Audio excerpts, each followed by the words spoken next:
And let me tell you how stupid Americans are.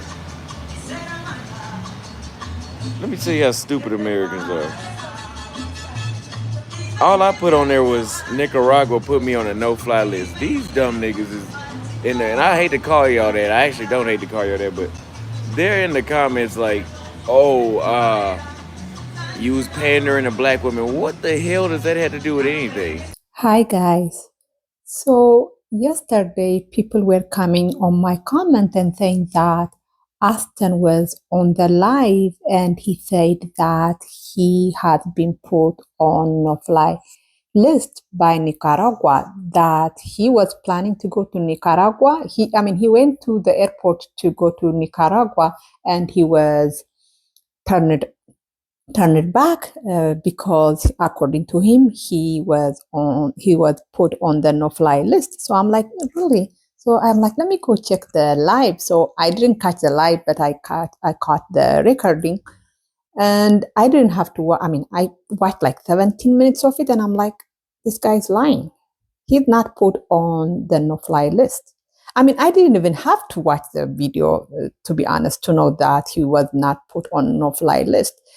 Because when you are put on a no-fly list, you are not just banned by one country's airlines. You are banned by almost every airlines. No airlines will let you into their planes if you are on the no-fly list. When you are put on the no-fly list, it's almost international. It's global. You could not board any plane.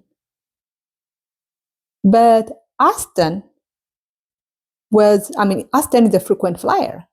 In fact, he flew from like one of the South American countries to Colombia like a few weeks ago, like maybe 3 weeks or 2 weeks ago. And the airplane that brought him to Colombia allowed him to board, right? Because if he was on the no-fly list, he would not be able to board the plane to go to Colombia. So of course, he's not. Here is the thing. When you are put on the no-fly list, it is because aviation authorities in one country or another, or in multiple countries, have determined that you are a risk to flying. Maybe you once started a fight at an airport. Then now aviation authorities believe that you will start fights again, so they deem you a risk and they ban you. They put you on the no-fly list.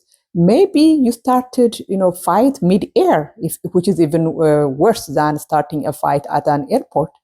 And now they think you are a risk to people flying with you, because if you are fighting inside a plane mid-air, mid-flight, that is a danger to people flying, right? Or maybe you didn't even do anything yet, but the government thinks you are a hijacking risk. The government believes you belong to a terrorist group that is planning to hijack planes and use them as weapons.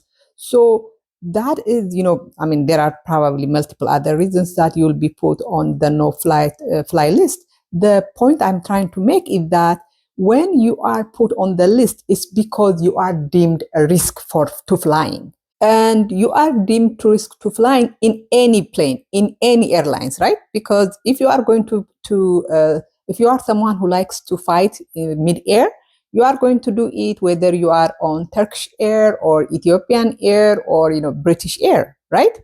So it makes sense once one aviation deemed you a risk. It makes sense for all other aviations, for all other airlines to ban you. But Auston obviously was not banned by any other airlines other than Nicaragua. So it doesn't make sense. It doesn't make sense for him to be on the no-fly list, but the only airlines banning him from boarding is Nicaragua. It doesn't make sense. He's not on the no-fly list. And in fact, if you listen to him, he actually acknowledges that he's not on the no-fly list. And for the record, I'm not actually on a no-fly list. I just said that because that's what it sounded like. But he is using, that title as a clickbait, because this guy right now, he no longer makes, educational videos. He no longer makes videos or even live streams that that tell his subscribers how life is in this country or that country. What he does now is just create drama, because he has figured out that drama brings him more views. So he's a grifter now, right? He's just grifting off his subscribers, and he has to keep his subscribers entertained by bringing by creating one fake drama after another, because this thing is a fake drama, because apparently the reason he was not let in was because he didn't have the right document. He was supposed to get, because he was on a one-way, he only bought a one-way ticket, which doesn't make sense. I mean, he's not planning to stay there for a long, for a while. So why do you buy a one-way ticket? But he bought a one-way ticket. So I guess in Nicaragua, if you bought a one-way ticket, you have to have a different visa. And he didn't get that visa. That's it. That's the reason he was banned. I'm late. Why did they put you on a no-fly list? Thank you, Big Boss Real Talk, for the $2 super chat. They did that because apparently a one-way ticket will get you the treatment of, hey, you can't get on this airplane. But he realized, this is an opportunity to create a drama, because drama, like I said, brings him more views. So he used the opportunity to create drama to make it look like he is in more danger than he was. And other people have said that he might have been banned because of Brazil, what he did in Brazil. I don't think Nicaragua will ban him because of Brazil. Nicaragua is kind of socialist country. They probably are not in. They probably don't like Brazil that much. So I think Nicaragua probably would welcome Auston. Will welcome Auston with an even opener hand, because he's banned in Brazil. So yeah, he was not on a no-fly list. He's not on a no-fly list. He's not on, he's not banned from the country of Nicaragua, and he knows that.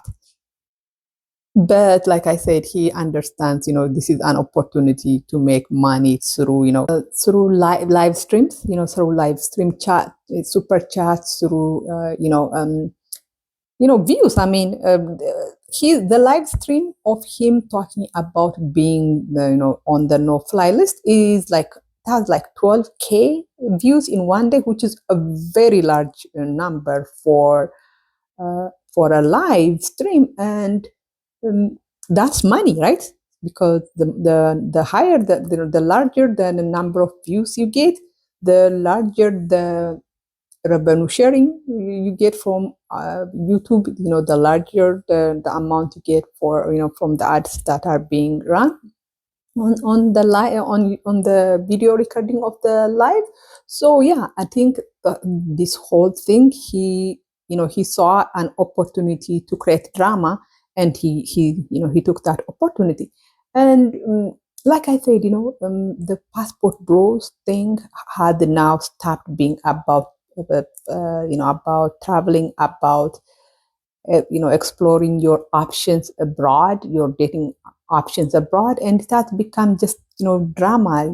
I mean, for the last 2 months now, all we see is passport bros claiming they were drugged, they were robbed, they were scammed. I mean, they have stopped. A lot of the content creators, the passport bro content creators, have stopped talking about their dating experience abroad, but are now just talking about being being robbed, being scammed, and now here is Auston talking about being put on the no-fly list, because, like I said, passport bro content creators are no longer, they're not even pretending to be about travel and dating. They are now just, creating drama after drama, for clicks and views.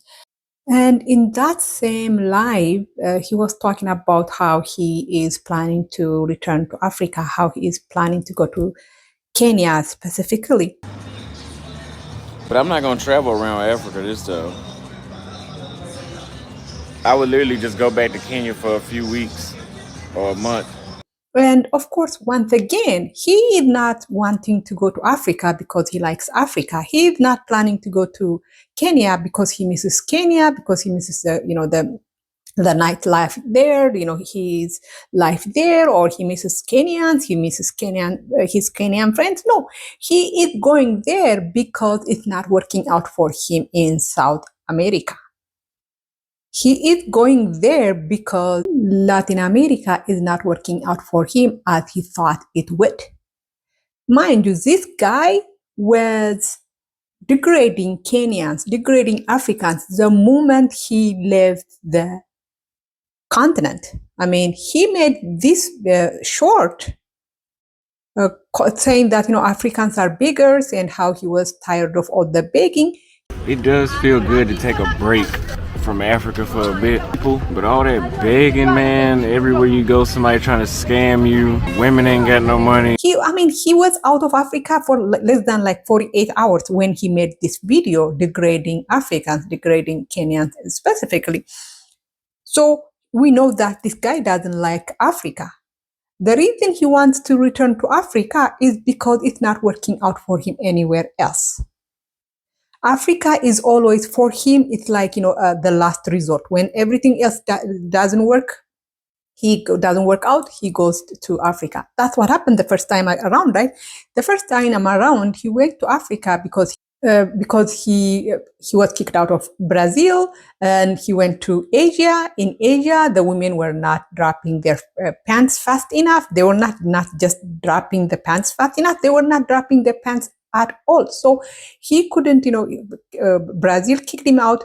Asia was not really that welcoming, so he went to Africa. And it's the same thing now. Just like the first time he went to Africa as the last resort, he is going to Africa now once again because everywhere else is not working out for him.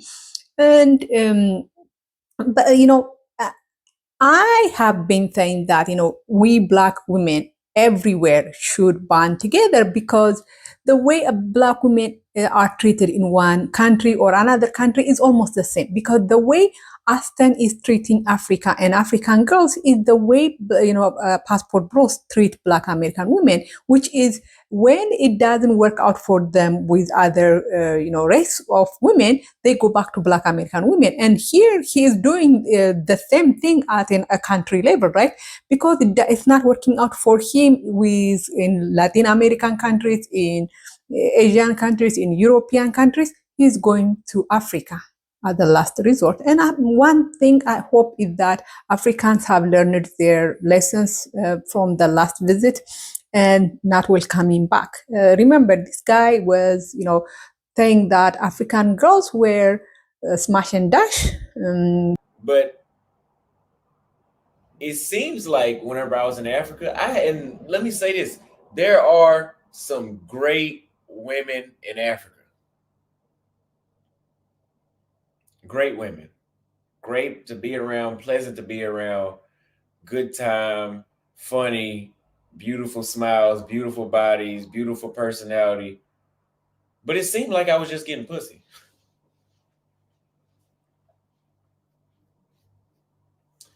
It seemed like I was just getting pussy. I just want to smash and pass. That's what it feels like, right? Yeah. Or smash a couple times, then pass. Netflix and chill. He was saying that Africans were scammers, Africans were beggars, so there is no reason to welcome him back. I hope that we could find a way to ban him, just like Nicaragua is doing. I mean, Nicaragua is not really banning him, but I'm almost sure there is a way to ban this guy from entering African countries. Anyways, let me know what you think. Thank you. Bye bye.